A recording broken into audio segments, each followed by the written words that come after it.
वालेकुम, आप देख रहे हैं की न्यूज HD। मैं हूं हारिस अली शाह गिलानी। चलते हैं आज की अहम खबरों की तरफ।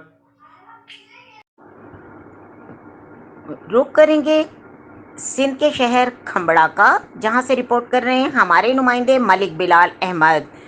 मुरीद शाह थाना खंबड़ा पर डीआईजी सक्कर तारिक अब्बास कुरैशी का अचानक दौरा। मुरीद शाह थाना खंबड़ा की साफ सुथराई देखकर एसएचओ शफी मोहम्मद गोलू को शाबाशी दी और अहले इलाका के अमन के हवाले से भी ब्रीफिंग दी। थाना खंबड़ा के बहादुर एसएचओ और शफी मोहम्मद गोलू ने सिंध की सकाफत अजरक और टोपी डीआईजी सक्कर तारिक अब्बास कुरैशी को तोहफे के तौर पर पहनाई। इस मौके पर थाना खंबड़ा का पूरा स्टाफ भी साथ मौजूद था।